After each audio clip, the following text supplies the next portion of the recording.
Et on est donc à 3-1, avec vraiment une partie où on s'en sort très très bien sur la partie d'avant, parce que je pense qu'on fait un énorme misplay sur la fin qui aurait vraiment pu nous coûter la game, et on finit à 1.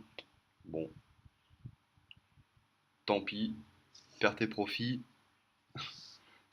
Des fois ça se passera mal, là ça s'est plutôt bien passé pour nous. Et donc on est à 3-1 et on va faire dans cette cinquième partie contre, contre un guerrier.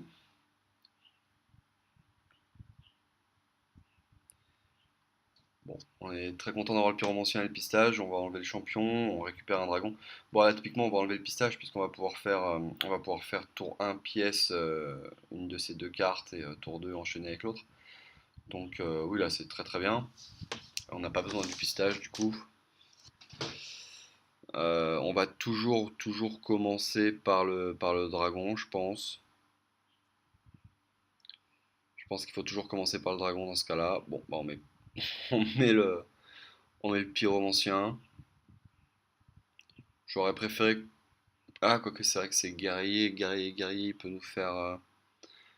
Il peut nous faire que. Ouais, non, au final, c'est pas si mauvais. Mais je pense pas qu'à l'époque où je joue ce game, j'ai cette réflexion-là. Bon, de toute façon, on est là comme ça et on choisit de faire pouvoir, puisque en fait, il pose rien, donc on n'a pas besoin de trade. Et on n'a vraiment pas envie de se prendre 2 points de dégâts aux deux créatures. Donc évidemment, on avait prévu à la base de poser le, le dragon tour 2 si on devait trade notre pyro.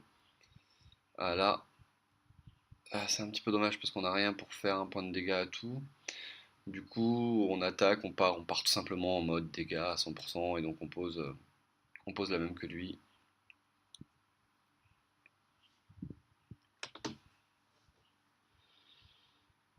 Allez, ça va être beaucoup plus embêtant. Ok.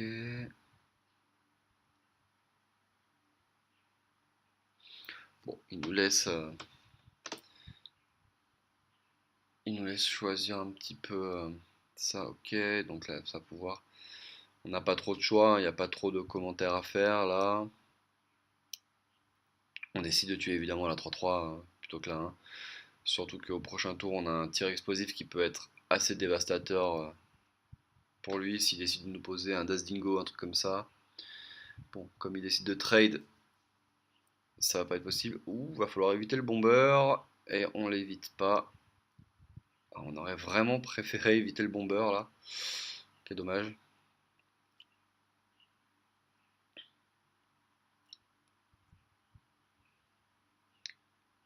Et bah là, oui, bah ok. Merci. Et il décide de nous attaquer. Waouh, alors ça c'est vraiment un tour très très bizarre. Bah, à la rigueur, se faire 5 d'armure, mais qui décide de nous attaquer, c'est assez bizarre. Bon, on en profite tout de suite pour poser le tigre. On n'avait pas grand chose d'autre à faire. Le piège explosif, pas trop pour le moment. On aurait pu faire piège explosif pouvoir, ça aurait été. Non, non. Non, non, là il faut reprendre l'avantage sur le board. Donc on va faire tigre. Et derrière on fera certainement un Sunwalker pour protéger notre tigre qui aura perdu des points de dégâts sur l'attaque qu'on va faire sur le bomber.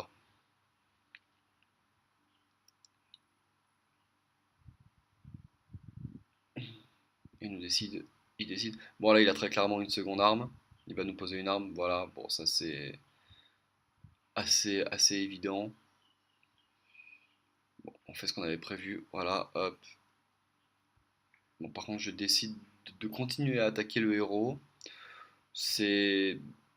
Bon, c'est jamais très mauvais quand on est un chasseur, puisqu'on cherche à faire le plus de dégâts. Maintenant, là, je pense que vraiment, dans un souci de survie, j'aurais peut-être attaqué le 3-2, même si on a le piège explosif ou le tir explosif. Enfin, en tout cas, c'est close.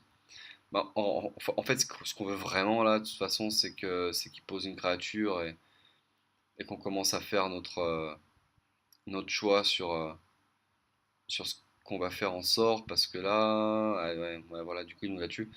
Ah, j'aurais peut-être dû attaquer la 3-2, même, c'est quasi sûr. Bon. Là, c'est pas super grave. On a un play pas trop dur. On va faire tir explosif là, hein. Ouais, faut faire tir explosif, je pense. On s'en sort pas trop mal si on fait tir explosif pouvoir. Bon, voilà. Oui, pourquoi pas.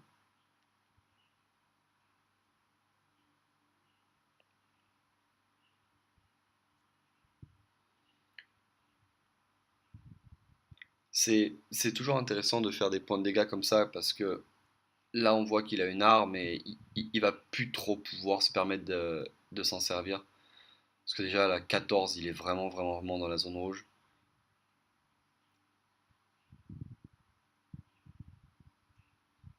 Oh, ok. Bon, on aurait peut-être dû poser le piège à la place de faire pouvoir, mais bon. Ouais, il peut nous mettre 10 là. Ok. Il peut nous mettre 11. Bon. Ouf. C'est gros tout ça.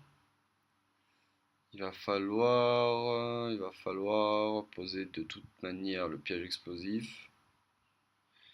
On va faire piège explosif. Bon, je décide de faire ça. Je vais mettre ça à 1, à 2, je veux dire. Et je vais attaquer. Bon, je dessine de clean, ok. C'est pas mauvais. De toute façon, il fallait faire lâcher des chiens. Le piège pouvoir, ok. Bon, voilà. Ça aurait revenu au même, hein. On l'aurait juste pas fait dans le même ordre.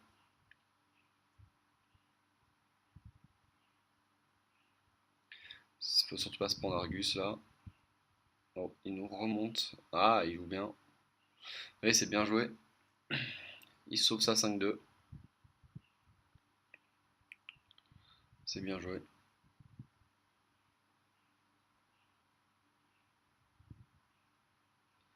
Et on va prendre 5. 10 même. Waouh. On l'a perdu cette game. Hmm, on l'a peut-être perdu cette game. Ah, là, faut trade là, hein. Faut pas lui laisser ça 5-2. Bon, on avait ça ou la provocation qui nous sauvait. Même si en fait on n'est pas mort, hein, c'est qu'un guerrier, donc ça veut rien dire. Voilà, faut faire la harpie. Ouais, faut faire harpie pour être entre guillemets, euh, entre guillemets, le tuer le prochain tour parce qu'il bah, il va évidemment faire armure, donc il sera à 12. Et nous on met 10. Du coup, normalement Ah, alors ça, on est assez content de voir ça. Ça veut dire qu'il est plutôt mal. Ah, il faut pas qu'il oublie de faire ça. Donc il a plus que 6 mana. Et en général, il n'y a pas strictement mieux que Harpie pour 6 mana. Ça risque d'être compliqué pour lui. Ah bah mon beurre. Ah bah voilà. Ah bah voilà. Ok, bah ça simplifie beaucoup les calculs. Et où ça sent le conseil là. Où ça sent le rage quit. Mais lol. Ah bah voilà. Ok, bon bah en tout cas c'est une game qui se sera finie de manière assez drôle. Et donc on passe à 4-1. Ouais, c'est ça. On passe à 4-1 et on continue.